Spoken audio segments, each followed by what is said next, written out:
yo quiero llamar la atención de todos aquellos que son cristianos, de todos aquellos que han nacido de nuevo, que hoy tienen el Espíritu Santo morando dentro de ellos. Aquellos que han venido a Cristo en arrepentimiento y fe, han creído en la obra redentora del Señor Jesucristo a tal punto de que ellos ya recibieron el perdón por sus pecados y como herencia la vida eterna. Quiero hablar con ellos, con aquellos que están seguros de que han sido salvados por el Señor Jesucristo. Cuando usted, por alguna causa, por alguna razón, quizás descuida su vida espiritual, descuida su relación con Dios, su vida de oración, de estudio de la Escritura, y descuida el venir y congregarse como iglesia de Jesucristo, y usted de pronto cae en algún tipo de pecado. A causa del descuido usted cae en algún tipo de pecado. La pregunta que yo le quiero hacer en esta mañana, antes que vayamos a la Escritura, es la siguiente: ¿cómo reacciona usted ante ese pecado que comete? ¿Y por qué quiero hablar justamente con aquellos que ya vinieron a Cristo en arrepentimiento y fe? Porque aquellos que no lo han hecho, aquellos que no se han arrepentido de sus pecados, que no han recibido al Señor Jesucristo como Señor y Salvador, lo más natural es que pecan y no sienten nada.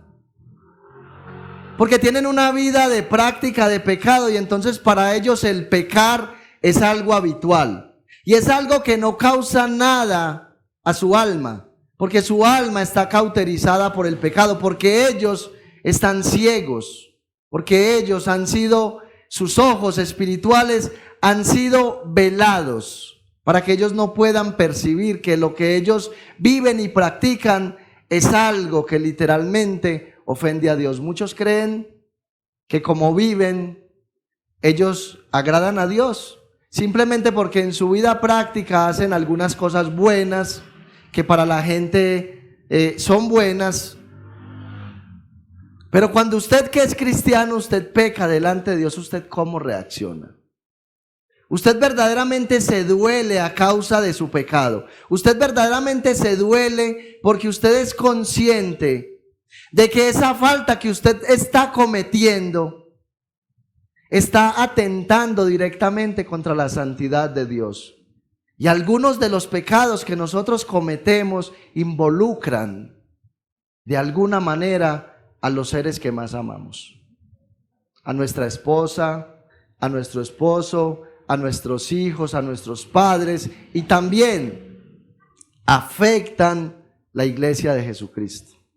Yo no sé si usted recuerda que en un tiempo pasado miramos la vida de Acán, que fue un hombre que directamente pecó delante del Señor, y este hombre trató de ocultar su pecado y las evidencias de su pecado, y la consecuencia fue que Dios trajo un juicio contra toda la nación de Israel, porque cuando nosotros pecamos, nosotros afectamos la comunión de la iglesia con el Señor.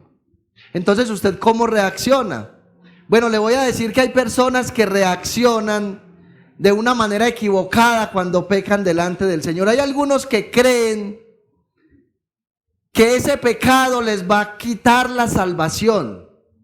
Algunos piensan, bueno, yo ya pequé, verdaderamente yo no soy digno de estar en la eternidad con el Señor, yo ya no soy digno de ir al reino de los cielos, y se apartan de la comunión de la iglesia y terminan practicando el pecado abiertamente en el mundo, y si se mueren en esa condición se pierden. Hay otros que después de pecar no reaccionan ante ese pecado y no vienen al Señor Jesucristo en arrepentimiento y fe, sino que siguen viviendo la vida cristiana como si nada hubiera pasado. No reconocen ese pecado, no se arrepienten delante del Señor y siguen viviendo su vida como si nada hubiera pasado. Y de esa manera se acercan al Señor a orar, a buscar relación con el Señor, a buscar que el Señor responda a ciertas peticiones, y de esta manera el Señor no puede tener comunión con ningún individuo que se quiera llamar iglesia de Jesucristo. Ahora, este pasaje que vamos a mirar en esta mañana Directamente no nos va a hablar de una persona que ya pecó, cómo debe reaccionar, a quién debe acudir y de qué manera lo debe hacer, sino que justo nos va a advertir a nosotros en medio de la tentación que estemos enfrentando, en medio de ese pecado que está frente a nuestros ojos, cómo es que nosotros tenemos que actuar justo para evitar la caída.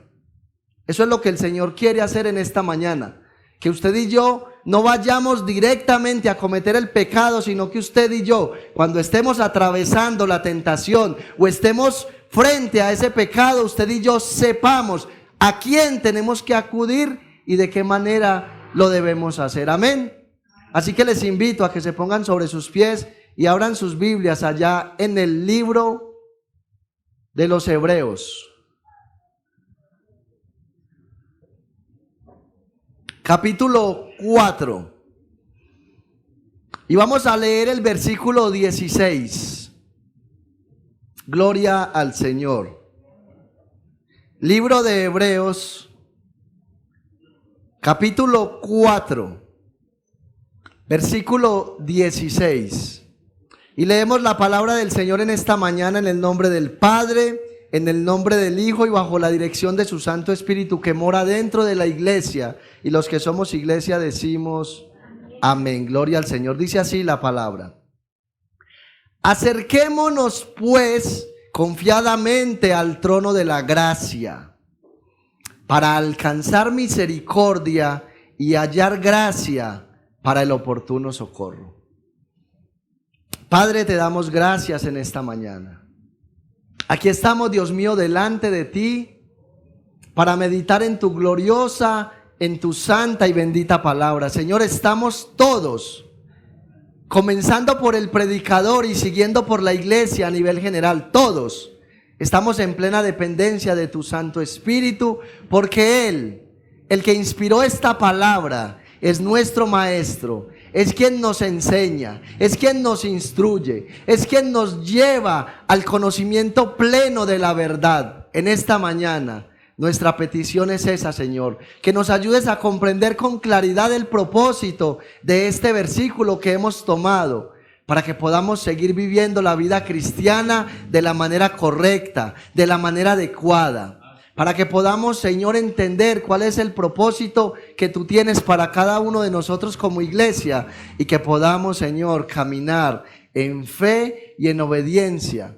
Que todo sea para la gloria de tu santo y bendito nombre, Señor, y para el beneficio de la iglesia. Por eso reprende toda obra de las tinieblas, todo aquello que quiera impedir que nosotros caminemos en fe, Señor. Que podamos llevarlo todo, Señor, delante de ti, para que tú, mi Señor y mi Dios amado, obres a nuestro favor. Te lo pedimos en esta mañana, dándote la gloria y la alabanza en Cristo Jesús. Amén y amén. Pueden sentarse. El título que hemos traído para el mensaje en esta mañana es prácticamente lo que nos dice este versículo. Acerquémonos confiadamente al trono de la gracia. Acerquémonos confiadamente al trono de la gracia.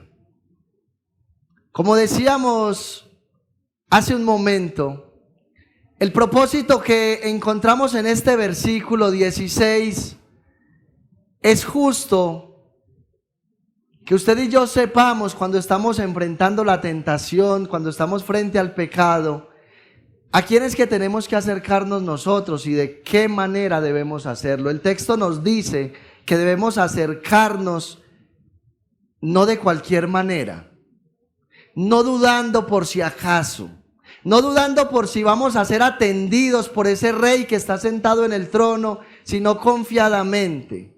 O sea, creyendo que aquel que está sentado en el trono nos va a atender placenteramente a nosotros. Y no solamente nos va a recibir, sino que va a responder ante aquella demanda que nosotros traigamos delante de Él. Por eso tenemos que hacerlo confiadamente, no es de cualquier manera, no es dudando.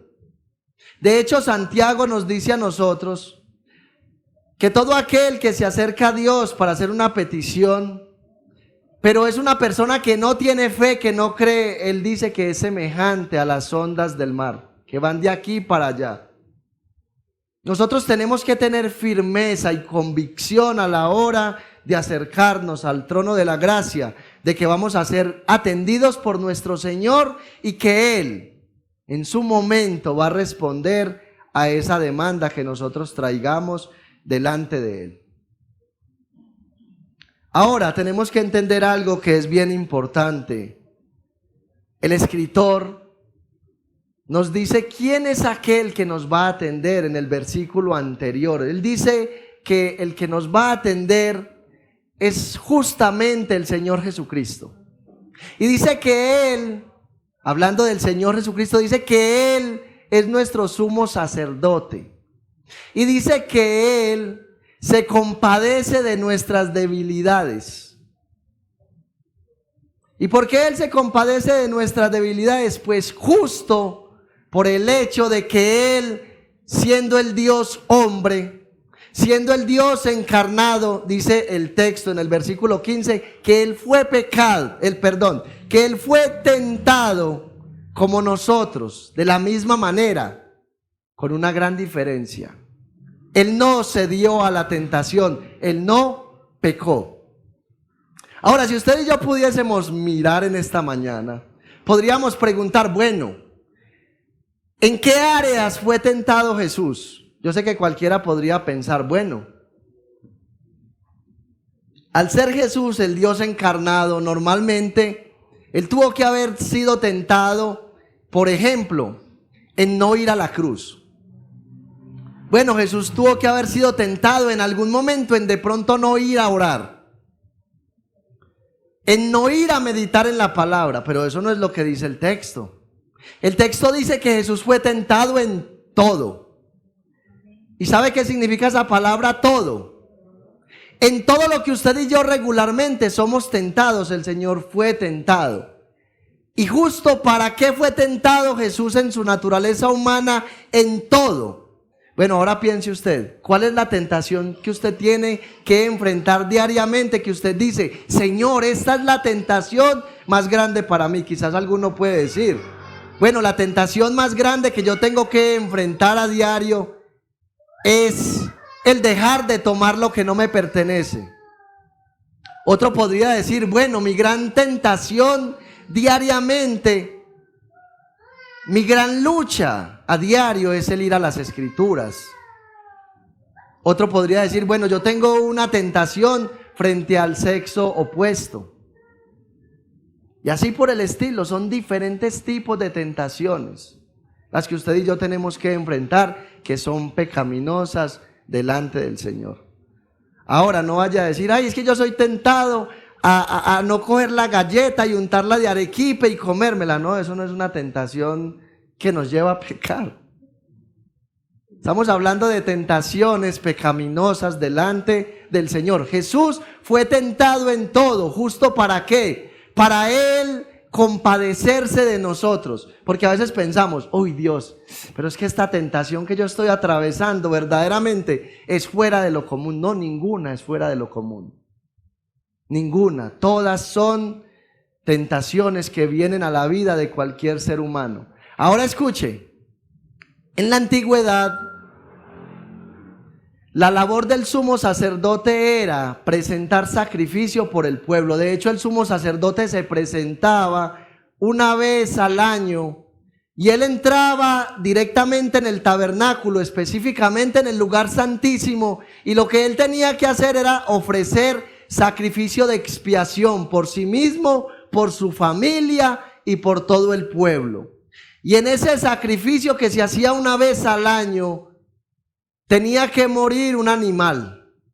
Y ese animal tenía que ir al desierto, y ese animal, antes de que ese animal fuera al desierto, lo que el sumo sacerdote hacía era imponer sus manos sobre este animalito y traspasaba los pecados de él y los pecados del pueblo, y este animal tenía que ir al desierto a morir por los pecados del pueblo.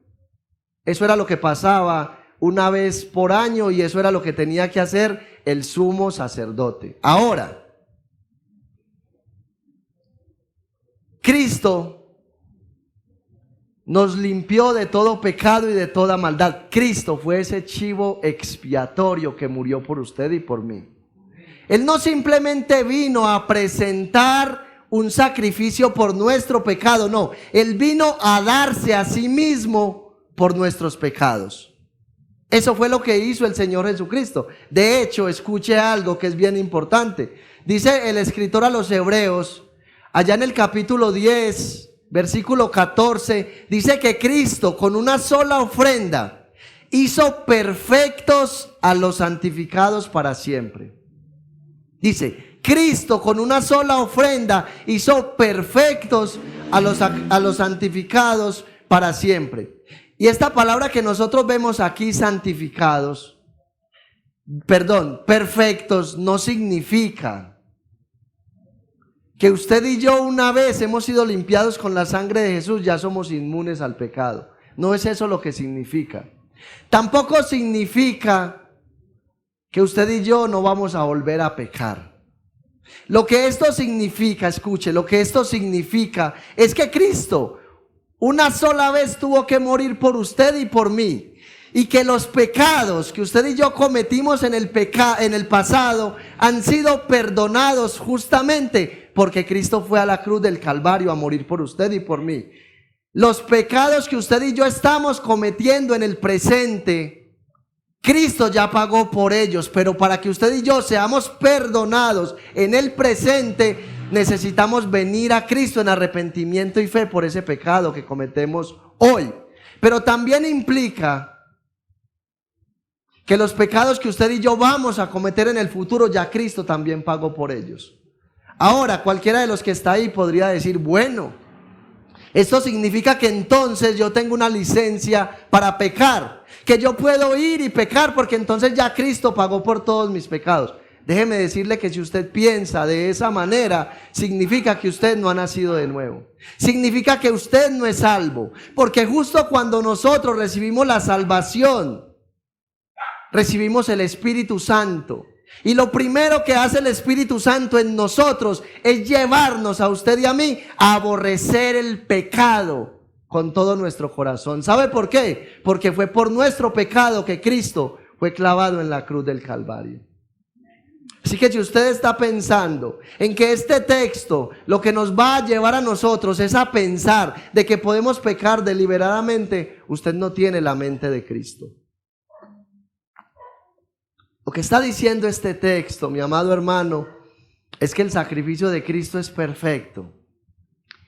Que usted y yo hoy debemos descansar en el hecho de que Cristo murió por nosotros. De hecho, les voy a decir algo. Si usted evalúa el capítulo 4, usted se va a encontrar con la palabra reposo 8 veces. Se va a encontrar con la palabra reposó una vez y con la palabra reposado otra vez. En pocas palabras, la palabra reposo aparece 10 veces en este capítulo 4. ¿Cuál es la causa, la razón para que aparezca tanto esta palabra? Escuche, ahorita nosotros hablábamos de que nosotros somos tentados. Es algo natural. Usted ya tiene la naturaleza de Dios, pero sin embargo usted todos los días es tentado por el pecado. Desde el mismo momento en el que usted y yo abrimos nuestros ojos, somos tentados a hacer lo malo. Es una realidad de la que usted y yo no podemos escapar. ¿Sabe cuándo vamos a escapar usted y yo de esa realidad? Cuando partamos a la presencia del Señor o cuando Cristo venga por la iglesia. De lo contrario, nunca vamos a poder escapar a esa realidad de ser tentados a diario. Escuche. Usted y yo tenemos tentaciones hoy en día y ya mencionamos algunas de ellas, pero en el contexto que el escritor a los Hebreos escribió, los hermanos estaban siendo tentados a apostatar de la fe y por eso usted y yo en el libro de los Hebreos nos vamos a encontrar unas serias advertencias del escritor en contra de la apostasía. Bueno, ¿qué es la apostasía? La apostasía es abandonar la fe. La apostasía es rebelarse contra lo que Dios ha dicho en su palabra. Eso es apostatar. Cada vez que usted y yo no estamos de acuerdo con lo que la Escritura dice, y no lo llevamos a la práctica, estamos apostatando de la fe y eso es pecado delante del Señor. Esa era la tentación que estaban enfrentando nuestros hermanos, aquellos a los cuales se les escribió esta carta. Estaban siendo tentados a apostatar de la fe. Ellos estaban siendo tentados a abandonar la gracia de Dios por medio del Evangelio de Jesucristo. Y muchos de ellos estaban volviendo al judaísmo. Muchos de ellos estaban volviendo a las prácticas de la ley. Y algunos se estaban viendo tentados, se estaban viendo con el deseo de volver a su antigua vida, a su antigua práctica, a la práctica de la religión que por muchos milenios ellos habían practicado, que por muchas décadas practicaron. Ellos querían, escuche lo que le voy a decir, ellos querían abandonar la fe en Cristo. Ellos querían, escuche, ellos querían dejar de lado el hecho de que cuando una persona viene a Cristo en arrepentimiento y fe, es justificada delante de Dios de pura gracia. Es decir, usted y yo no tuvimos que hacer nada para venir al Evangelio. Usted y yo no hicimos nada. Usted y yo no buscamos a Dios.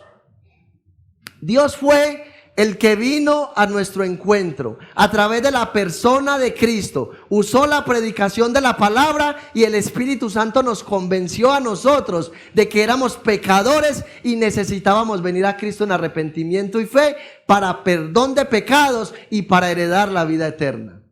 De esta manera es que somos salvados, de esta manera es que somos justificados delante de Dios. Y ellos querían abandonar esa gloriosa realidad para empezar a hacer obras para ser salvados. Ellos querían hacer obras para ser salvados. De hecho, aparece la palabra reposo aquí en varias ocasiones. Por ejemplo, en el versículo 4 dice el escritor que Dios hizo los cielos y la tierra en 6 días. ¿Y qué hizo el Señor en el día séptimo? Descansó. Y no es que Él se acostó a dormir porque estaba muy cansado. Lo que significa este texto es que ya Dios terminó la obra de creación y bueno, no sabemos qué siguió haciendo el Señor de ahí para allá en un universo que es prácticamente infinito como el Dios que lo formó. Pero también nos dice el versículo 8 que Josué, cuando estaba ya de edad avanzada, cuando ya había conquistado algunas de las ciudades de la tierra prometida, tampoco les pudo dar ese reposo a la nación de Israel. ¿Por qué? Pues porque habían algunas ciudades que faltaban por conquistar. Pero entonces lo que el escritor está diciendo aquí con relación a esto es que cuando nosotros venimos a Cristo, cuando nosotros recibimos el evangelio de la gracia, nosotros no tenemos que hacer obras para alcanzar el favor de Dios, porque el favor de Dios se recibe gratuitamente por medio de la fe. Es eso y nada más. Ahora, no es que el escritor a los hebreos esté anulando el hecho de que nosotros como iglesia debemos hacer buenas obras, no. Nosotros hacemos buenas obras, pero ¿sabe por qué? Porque ya nosotros hemos recibido la salvación. Por eso nosotros hacemos buenas obras, porque ya el Espíritu Santo de Dios reposa dentro de nosotros. Y es imposible que alguien que tiene el Espíritu Santo morando dentro de su corazón aún quiera vivir en el pecado. Eso es algo contradictorio, eso no puede existir. Es normal que alguien que tiene el Espíritu Santo quiera hacer buenas obras, pero no las hace buscando el favor de Dios, sino porque ya recibió el favor de Dios. De hecho, quiero decirles algo, el Señor sabe. Si ustedes que están ahí escuchando este mensaje, el Señor sabe, si ustedes hoy por hoy descansan en la obra completa de Cristo para ser salvados, o si ustedes están buscando hacer buenas obras para obtener el favor. ¿Sabe por qué aquellos hombres en aquellos días buscaban hacer obras para obtener el favor de Dios?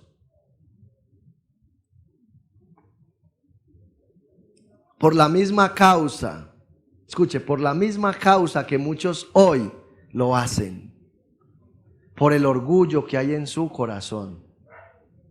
Porque queremos ser reconocidos, porque nos gustan los aplausos, porque nos gusta que nos vean y digan, wow, este hermano, esta hermana, qué bendición, qué ejemplo digno de imitar. Porque no queremos que toda la gloria sea para el Señor Jesucristo, que es el único que la merece. Queremos ser protagonistas, queremos robarnos algún pedacito de la gloria que solamente le pertenece al Señor, que un día nos vio muertos en delitos y pecados y nos tomó de allá, de ese lugar de inmundicia, y nos levantó y nos dio vida para su gloria. Por eso toda la gloria es para Él.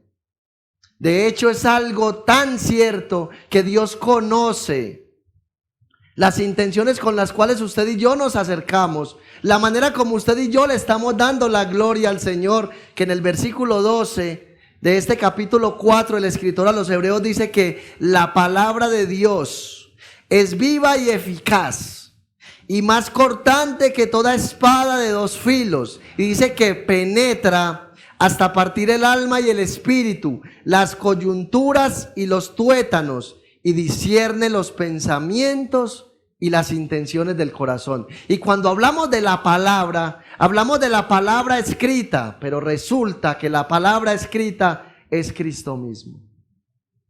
Ese sumo sacerdote que intercede por nosotros, que se compadece de nuestras debilidades, nos conoce a tal punto que sabe lo que hay dentro de nosotros. Él sabe la manera como usted vive. Él sabe la manera en que usted actúa. Él conoce sus pensamientos. Él sabe cuando usted está frente al pecado, de qué manera usted trata de evitarlo o de qué manera usted se acerca a Él para contemplarlo. Por eso nos dice que nos acerquemos confiadamente al trono de la gracia, pero hay que hacerlo con plena sinceridad. Si usted es de los que le gusta contemplar el pecado, si usted es de aquellos que les gusta jugar con el pecado, entienda que Cristo lo conoce a usted.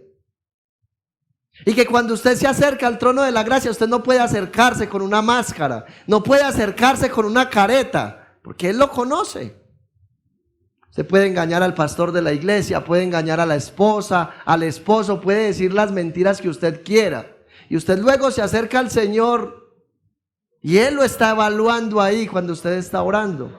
Porque Él sabe la manera como usted vive, las 24 horas del día, los 7 días de la semana, los 30 días del mes y los 365 días del año. Todo lo conoce Él. Pero antes del escritor llevarnos hasta este versículo que hemos tomado, Él nos dice algo glorioso en el versículo 14. Nos dice que ese sumo sacerdote llamado Jesucristo, dice que Él traspasó los cielos. Y ahí está mostrando la grandeza del Hijo de Dios. Está mostrando la grandeza de nuestro glorioso sumo sacerdote. Y por esta causa es que, finalizando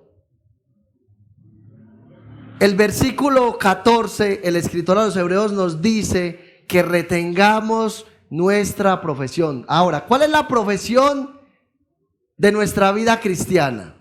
Escuche, la profesión de nuestra vida cristiana es justo el evangelio de la gracia de Dios. ¿Y cuál es el contenido del evangelio de la gracia de Dios? Escuche, el contenido es este. Usted y yo estábamos muertos en delitos y pecado. Usted y yo estábamos destituidos de la gloria de Dios, pero Dios mismo en la persona de Cristo decidió hacerse un hombre. Decidió venir como el sustituto perfecto a morir en la cruz del Calvario. Determinó desde antes de la fundación del mundo pagar nuestra deuda. Hoy, si usted está en Cristo, no hay ninguna condenación para usted porque ya la deuda fue pagada. Esa es la fe que usted y yo profesamos. Ahora, tenemos que vivir nuestra vida cristiana creyendo esa realidad. El gran problema es que hay muchas personas que confiesan todo esto con sus labios, pero en la práctica de su vida ellos manifiestan verdaderamente que no creen esa gloriosa realidad. Y el versículo 12 nos dice algo que debería de ponernos a pensar en esta mañana. Y es que todas las cosas están desnudas y abiertas a los ojos de aquel a quien tenemos que dar cuentas. Porque un día, así usted no lo crea, un día, si usted piense que esto es carreta del que se para a predicar, un día usted va a tener que estar de pie delante de Dios y usted va a tener que rendirle cuentas a Él. Y escuche, Él lo conoce a usted desde el vientre de su madre hasta el último día de vida que le dé aquí en la tierra. ¿Usted alguna vez se ha sentado a pensar con seriedad, a meditar en esta verdad? Porque es que justo esto es necesario antes de que nosotros vayamos al versículo que tomamos. Porque es que a veces nos acercamos a la misma presencia de Dios de cualquier manera. Pensamos que Jesús es un simple ser humano como nosotros. Y bueno, yo creo que ya en los dos estudios anteriores, en la introducción a las 7 palabras, creo que ya vimos verdaderamente quién es Jesús.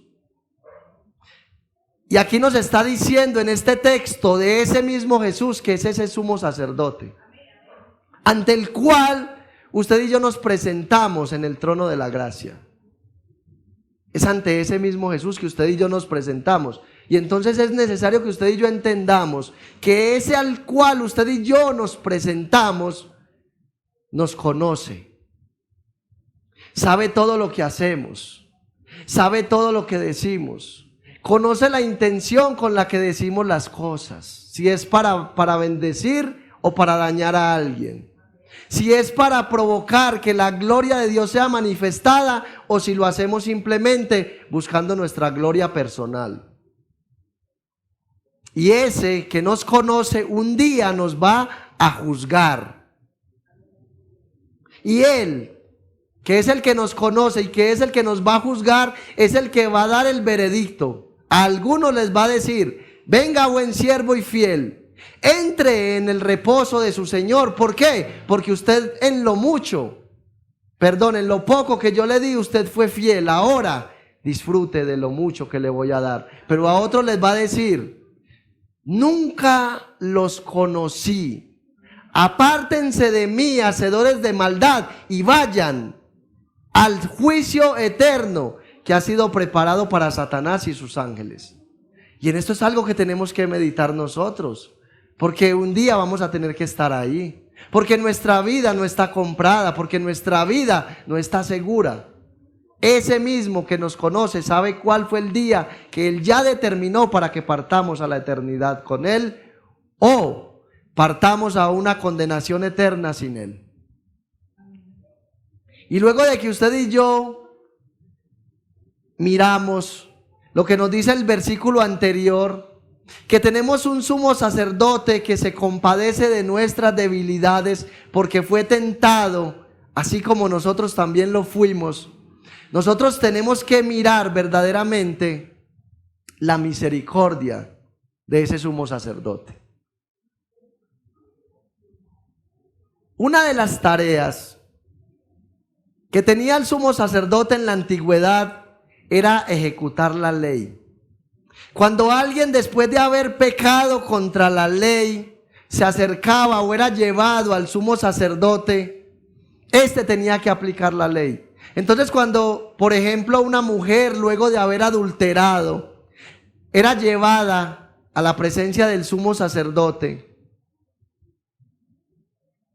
por mucho que esta mujer en el acto se arrepintiera y dijera: bueno, sumo sacerdote, yo me arrepiento de este acto de adulterio, yo quiero verdaderamente cambiar, quiero dejar este pecado, este hombre tenía que ejecutar la ley. Y esta mujer tenía que ser apedreada hasta la muerte. Pero este sumo sacerdote, el cual nos está mostrando este pasaje, en el Evangelio nos muestra que en una ocasión una mujer, luego de haber cometido el acto de adulterio, fue llevada a donde Jesús. No por el sumo sacerdote, fue por los escribas y los fariseos.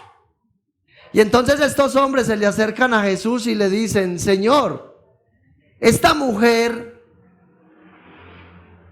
ha sido vista en el pleno acto del adulterio, y la ley de Moisés nos manda que esto tiene que ser llevado a la práctica. Esta mujer tiene que ser apedreada. Señor, ¿usted qué nos dice? Bueno, la verdad, ellos estaban buscando tender una trampa a Jesús. Sin embargo, la respuesta de este gran sumo sacerdote es la siguiente: cualquiera de ustedes que esté libre de pecado, arroje la primera piedra. Se da cuenta la misericordia, el amor de nuestro gran sumo sacerdote. Si Cristo no conociera nuestras debilidades y no sintiera compasión de nosotros, de seguro que ya nos hubiese exterminado a cada uno de nosotros. Es más, ni siquiera nuestros hijos hubiesen escapado del juicio de Dios. Y aquí es donde nosotros tenemos que tomar un texto como estos con seriedad, porque hoy el Señor nuevamente nos está llamando a nosotros a que nos acerquemos al trono de la gracia, a que miremos cuán grande es el amor de Él. Porque es que ese sumo sacerdote fue a la cruz del Calvario y murió como el peor de los criminales, siendo inocente, para luego de resucitar, trascender hasta el reino de los cielos y sentarse a la diestra del Padre a interceder por usted y por mí. Eso es lo que está haciendo Cristo en estos momentos. Él está intercediendo por usted y por mí. Por eso la pregunta que hacíamos al principio: ¿de qué manera reacciona usted frente al pecado? ¿Con qué facilidad usted peca diariamente? ¿Es usted de los que le hace, o más bien pelea con fuerza frente al pecado? ¿O usted es de aquellos que tiene un escudito de chocolate? Y con un escudo de chocolate usted trata de pelear en contra del pecado.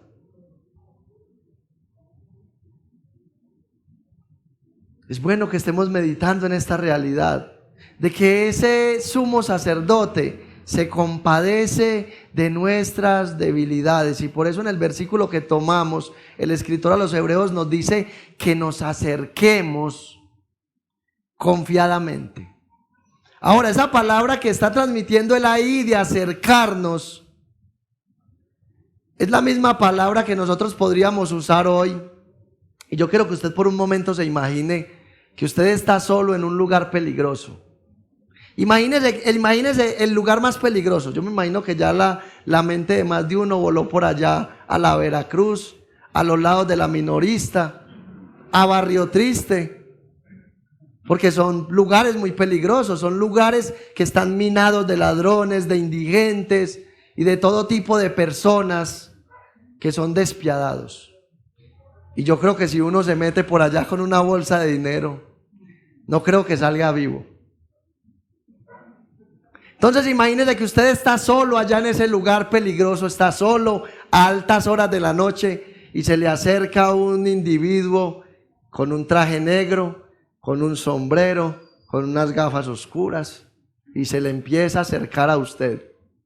Se empieza a acercar a usted. Y cuando esa persona esté llegando a donde usted está, ¿cómo reaccionaría usted? Yo ya me imagino más de uno echando mano de una piedra para defenderse por si de pronto. Mis hermanos, esa es la idea que nos transmite el escritor acá. Dice que nos acerquemos, o sea, no nos dice distanciémonos. Porque muchos cuando pecan delante del Señor se distancian, se sienten las personas más miserables y más desgraciadas de la vida. Piensan que para ellos no hay perdón y salvación. Escuche, esa es la peor mentira del diablo. El escritor a los Hebreos nos dice que nos acerquemos. Ahora, con esto no le estoy diciendo que juegue con la gracia del Señor. Estoy diciendo, si usted pecó delante del Señor o si usted está siendo tentado en estos momentos a cometer algún tipo de pecado que deshonra a Dios, no lo haga. Acérquese, no se distancie, acérquese al trono de la gracia. Entonces lo que el escritor nos está diciendo ahí es que Hay que estar cercano, hay que aproximarse al trono de la gracia, hay que estar cerca. Y cuando usted y yo nos acercamos a alguien, lo más regular, lo que más suele pasar es que usted y yo podemos escuchar a esa persona y esa persona nos puede escuchar a nosotros. O sea que lo que el escritor nos está diciendo aquí es que busquemos ese lugar de intimidad con ese sumo sacerdote que nos conoce y vayamos a su presencia con plena transparencia y le digamos qué es lo que está pasando en nuestra vida y le digamos qué es lo que hay en nuestro corazón. ¿Para qué? Para que Él nos ayude. ¿Por qué? Porque Él está sentado en el trono como sumo sacerdote y desde allí gobierna. Escuche, el texto nos dice que Cristo fue tentado en todo, pero nunca pecó. ¿Por qué? Porque siempre en su naturaleza humana Él estuvo sentado en el trono, gobernando aún ese pecado que lo estaba tentando a Él. Por eso es que Santiago nos dice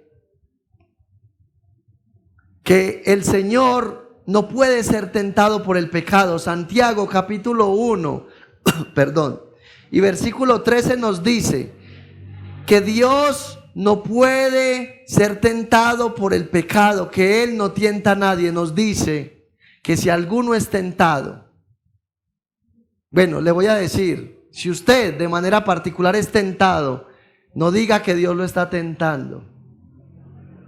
Porque Dios no puede ser tentado por el mal y Él tampoco tienta a nadie. Entonces Santiago nos dice, sino que de su propia concupiscencia, o sea, de esa naturaleza pecaminosa que hay en Él, de esa inclinación que hay en nosotros que nos lleva a pecar, es que sale el deseo de pecar. Y cuando usted y yo no podemos combatir el pecado, ¿qué tenemos que hacer? Tenemos que ir ante aquel que tiene todo el control sobre el pecado. Pero yo le pregunto algo. Si usted quisiera ir a un gimnasio y usted quisiera levantar 500 kilos de entrada, ¿qué cree usted que le puede pasar? Le garantizo que si usted intenta coger una pesa que tiene 500 kilos en su propia fuerza, usted que nunca ha levantado un balde de basura, probablemente ni siquiera alcance a levantar la pesa del piso y se dañará la columna si lo intenta hacer. Pero si usted ahí donde está bajo la ayuda de uno de esos muchachos que ya ha levantado más de 500 kilos y él le dice, venga, yo le ayudo a levantar, levantémoslo juntos, ¿usted cree que se puede o no se puede? Porque es que usted simplemente lo que va a hacer es sobar la pesa, Él se encarga de levantarla. De la misma manera funciona la vida cristiana. ¿Sabe por qué muchas personas no pueden vencer el pecado? Porque muchas personas cuando están frente al pecado ceden ante él, porque pelean en sus propias fuerzas.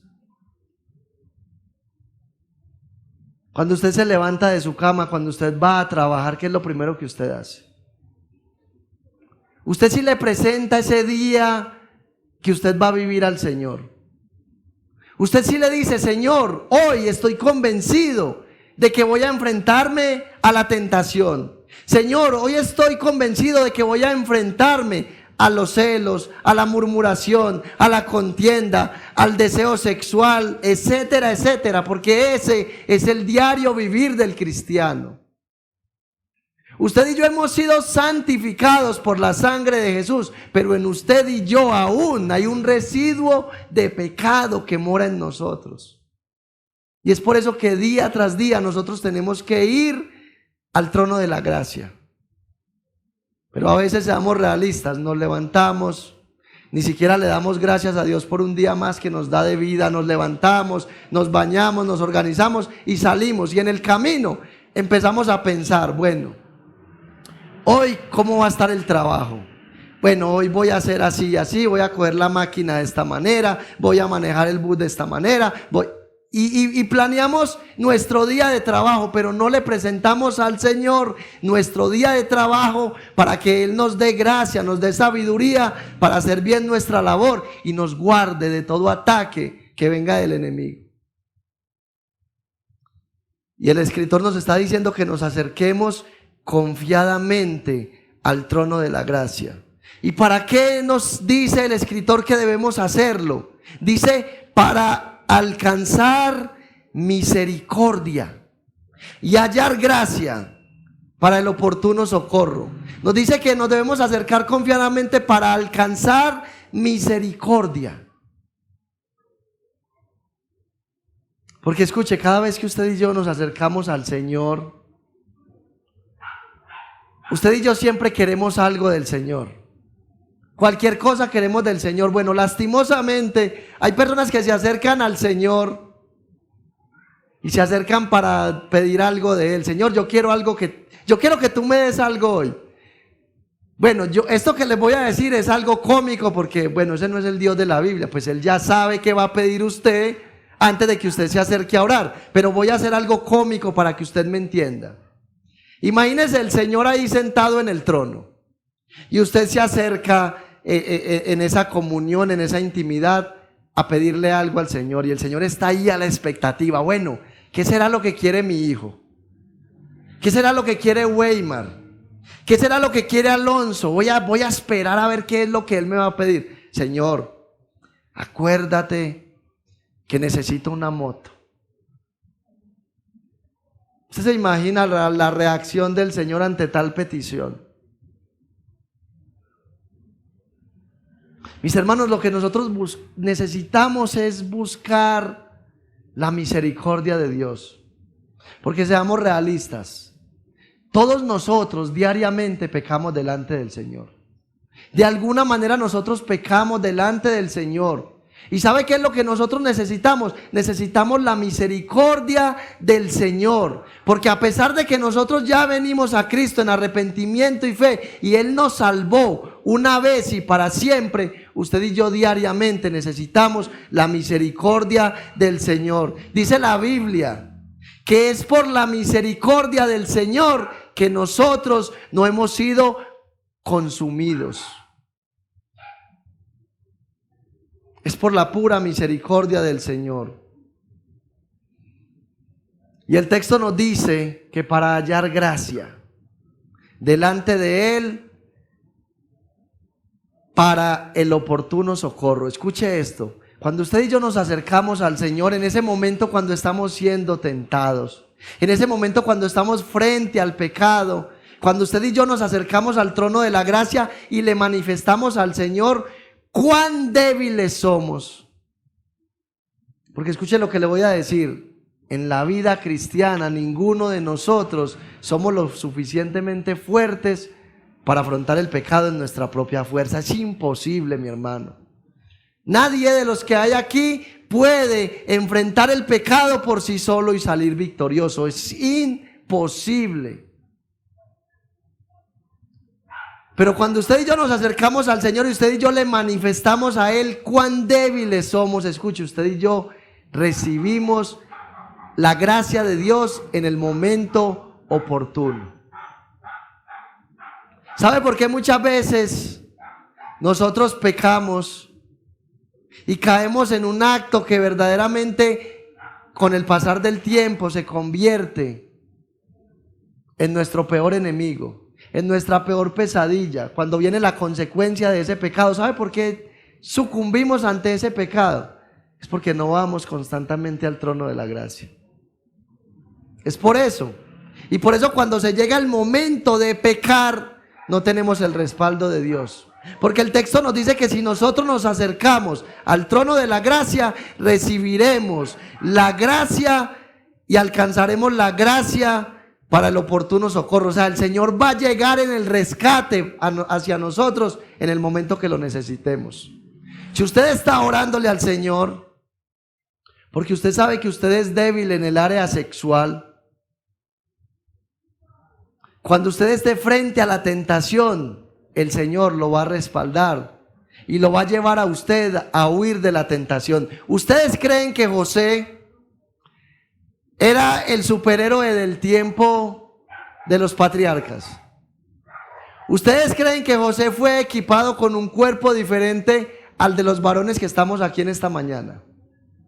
¿Usted cree que José era más fuerte que nosotros y más maduro que nosotros en el conocimiento de Dios y en su manera de pensar con relación al pecado? Yo estoy seguro que no. Lo que pasa es que José tenía relación con Dios. Lo que pasa es que José estaba habituado a vivir en el trono de la gracia. Ahora, cuando esta mujer, la esposa de Potifar, comienza a asediar a José para que se acueste con él, ¿ustedes creen que Potifar, siendo el segundo hombre más importante en Egipto, tenía qué tipo de mujer? ¿Cómo se imaginan ustedes la mujer de Potifar? ¿Cómo se imaginan ustedes la mujer de Potifar? ¿Ustedes creen que José la despreció porque era la más fea del barrio? Mis hermanos, es lógico que no. Es porque José estaba constante y continuamente en el trono de la gracia y José le manifestaba a Dios cuán débil era. Yo estoy seguro que José en su momento tuvo que haberla deseado, pero este era un hombre que amaba a Dios y que sabía que pecaba era delante de Dios y delante de Potifar si hubiese tomado a aquella mujer. Por eso en el momento cuando ya José se vio con el agua en el cuello, el Señor vino en su ayuda y José salió corriendo. No es porque era muy valiente, no es porque José era un hombre sobrenatural de aquel tiempo, no, era porque recibió el oportuno socorro en el momento que lo necesitaba. Escuche esto, hay una historia, yo leí una historia de una mujer que me sorprendió. Les voy a ser sincero, no recuerdo el nombre de aquella mujer. Lo que sí les puedo decir es que esta mujer ayudó a muchos judíos a escapar en aquellos tiempos cuando los nazis torturaban a los judíos. Y fueron muchos, escuche, fueron muchos los hombres y mujeres que esta mujer ayudó a escapar de los nazis antes de ser capturada por los nazis. Pero entonces ella, antes de ella ser capturada, ella le manifestó a su padre la preocupación que tenía y ella le decía: padre, yo estoy convencida de que si yo soy capturada por lo que estoy haciendo, no voy a poder soportar la tortura que me van a dar hasta la muerte. Entonces su padre le responde ante lo que ella le dijo. Su padre le respondió con una pregunta y le dijo: bueno, hija, cuando yo te voy a dar el boleto para abordar el tren, yo te lo doy 3 días antes o 1 hora antes de que el tren parta. Ella le dijo: papá, me lo has dado siempre 1 hora antes de que el tren parta. Y él le dijo: de la misma manera el Señor te va a ayudar a morir por su causa cuando fuera necesario. Escuche, si Dios le da la fortaleza a un cristiano para que dé su vida por la obra del evangelio, por la defensa del evangelio, ¿cuánto más el Señor no nos va a ayudar a usted y a mí a escapar en medio de la tentación? Pero para que eso suceda, nosotros tenemos que cumplir con lo que este pasaje dice. Tenemos que acercarnos. Y tenemos que acercarnos con plena confianza, entendiendo que Dios tiene todo el poder y toda la autoridad sobre el pecado. Entendiendo, escuche, entendiendo que Cristo, cuando se levantó de la tumba, cuando se levantó de la muerte, cuando Cristo venció la muerte y venció el pecado, nos dio a nosotros el poder y la autoridad para vencerlo. Escuche, si usted y yo estamos en Cristo, usted y yo somos vencedores. Usted y yo somos más que vencedores por medio de aquel que nos amó y se entregó por nosotros. Mis hermanos, no tenemos excusa delante de Dios para vivir nuestra vida cristiana de cualquier manera. No tenemos excusa delante de Dios para usted y yo tomar el pecado con liviandad y con ligereza.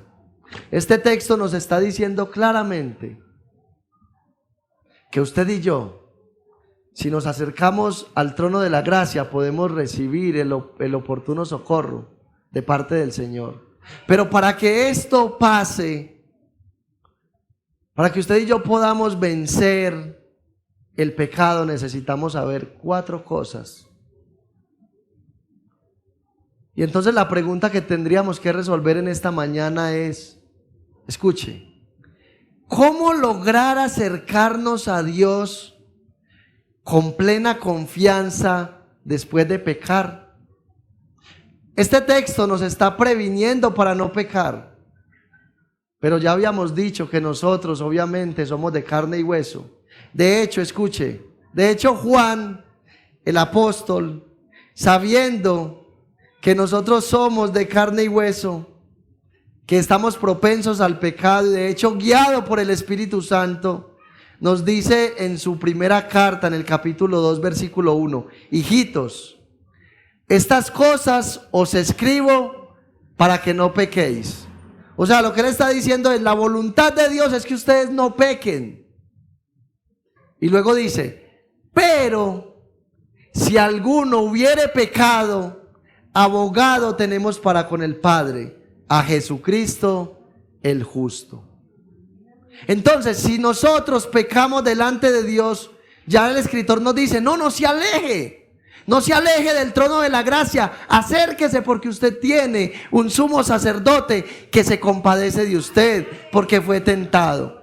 Entonces la pregunta es, ¿cómo lograr acercarnos a Dios con plena confianza después de pecar? Bueno, en primer lugar, tenemos que entender que Cristo es nuestro sumo sacerdote, que como sumo sacerdote se dio a sí mismo por nosotros, que no vino a presentar un sacrificio en favor de nosotros, porque escuche, en el Antiguo Testamento se presentaba una ofrenda para limpiar, no para limpiar el pecado de aquel que lo cometía. Cuando se sacrificaba ese animalito, esa víctima inocente, y se derramaba la sangre de ese animalito, lo que hacía esa sangre era que cubría el pecado. Solo lo cubría de manera superficial. Pero la Biblia nos dice, el mismo Juan nos dice, con relación al sacrificio de Cristo y de su sangre, nos dice que la sangre de Jesucristo nos limpia de todo pecado. Ese sumo sacerdote está disponible para que cuando usted peque, usted se acerque a él y él con su sangre lo limpia de ese y de cualquier pecado que usted pueda cometer. Pero se necesita acercarse con fe. Si usted lo cree en esta mañana, te puede limpiar. En segundo lugar, tenemos que creer que ese sumo sacerdote se compadece de nosotros. En tercer lugar, tenemos que creer que ese sumo sacerdote está sentado en el trono y que desde ahí, desde ese trono, Él manifiesta su gracia, dándonos poder y fuerza para vencer el pecado. Y en cuarto lugar, necesitamos creer que nuestro Dios no se tarda, que nuestro Dios nunca llega tarde, que nuestro Dios no llega a nosotros después de que nosotros pecamos. No, si usted le clama al Señor en la presencia de Él, si usted se acerca al trono de la gracia, Él no va a permitir que usted peque delante de Él. Él va a llegar justo en el momento oportuno. Usted y yo recibiremos la ayuda en el momento oportuno. Teniendo estas 4 cosas en mente, usted y yo vamos a poder enfrentar la tentación. Yo espero que ustedes verdaderamente atiendan a lo que el Señor trajo para la iglesia en esta mañana. ¿Sabe por qué muchas de las personas que hoy ya no están con nosotros, que comenzaron cuando el Señor levantó esta iglesia en Zamora, porque muchos de ellos ya no están con nosotros y lastimosamente no caminan con el Señor? Hoy en día viven de cualquier manera, viven vidas miserables y desgraciadas. Porque hoy el pecado ha tomado tanta fuerza y tanto control en la vida de ellos, que ya no pueden ellos, así quieran, volver a los pies del Señor. ¿Sabe por qué no lo pueden hacer? Porque un día no entendieron este pasaje. Porque un día no creyeron a este pasaje. Y por eso hoy usted y yo necesitamos atender. ¿Por qué? Porque todos los días somos tentados a pecar.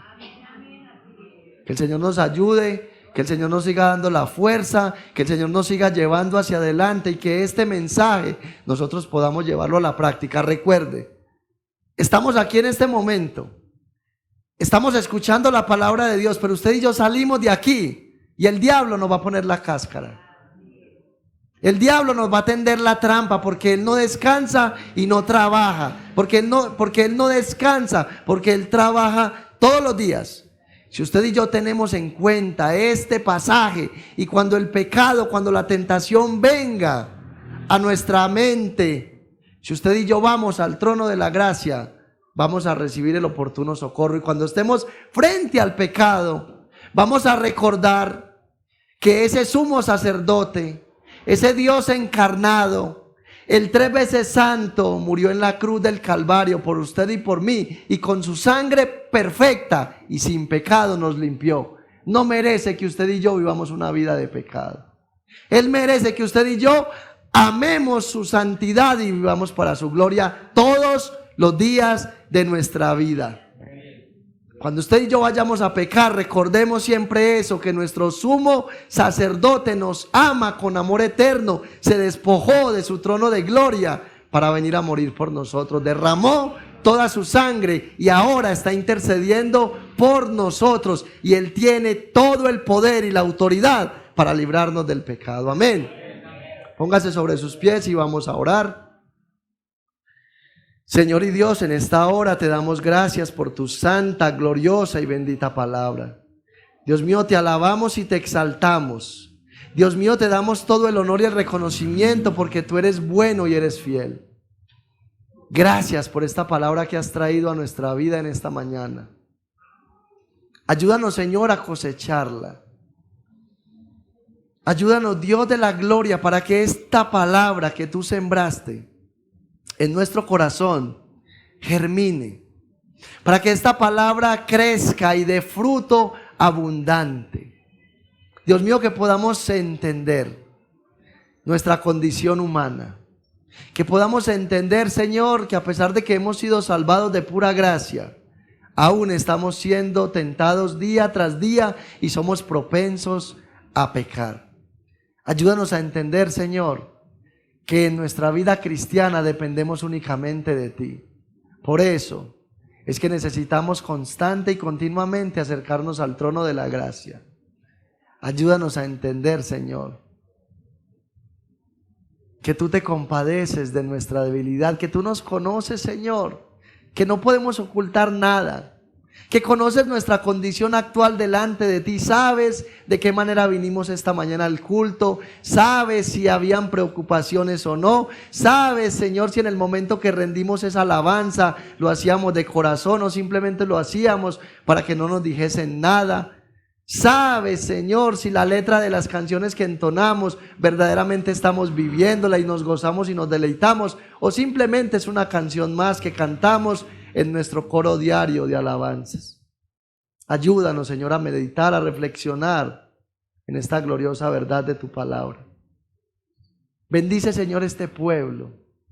Ayuda, Señor, este pueblo a entender que cada vez que seamos tentados a no congregarnos, a entender que cada vez que seamos tentados a no ir a la oración, a entender a que cada vez que seamos tentados a no ir a tu palabra, podamos entender que tenemos un sumo sacerdote que nos entiende, pero que a través de la persona del Espíritu Santo nos da la fuerza para usar los medios de gracia. Señor, ese trono de la gracia del cual tú hablas aquí, hoy puede manifestarse en el hecho de que estamos reunidos y congregados escuchando tu palabra. Dios mío, que tu iglesia entienda que son estos medios de gracia los que van a darnos la victoria para no pecar. Ayúdanos a amarte cada día más. Ayúdanos a amarte con ese amor placentero De que cada vez que nos acerquemos a ti, Señor, lo hagamos con gozo y con alegría. Porque, Señor, ahora no te hemos contemplado aún de la manera correcta, pero un día, cuando partamos a la eternidad, te podremos ver cara a cara. Pero por ahora, ayúdanos a entender que solo aquellos que guardamos nuestro corazón, nuestra mente y nuestra vida para ti, seremos los que estemos contigo por toda la eternidad. Lleva a este pueblo en tu bendición y en tu victoria. Ahora que comenzamos, Señor, una nueva semana, ayúdanos a enfrentar todo aquello que venga a nuestra vida, todo aquello que quiera dañar nuestra relación contigo, Señor. Ayúdanos a enfrentarlo, guiados por tu Santo Espíritu y aferrados de tu mano poderosa de la cual nada ni nadie nos podrá apartar. Bendice los pastores de la iglesia, bendice la economía de la iglesia y bendice cada hermano y cada hermana para la gloria, la honra y la alabanza de tu santo nombre. Todo esto te lo pedimos en el nombre de Jesús. Amén y amén.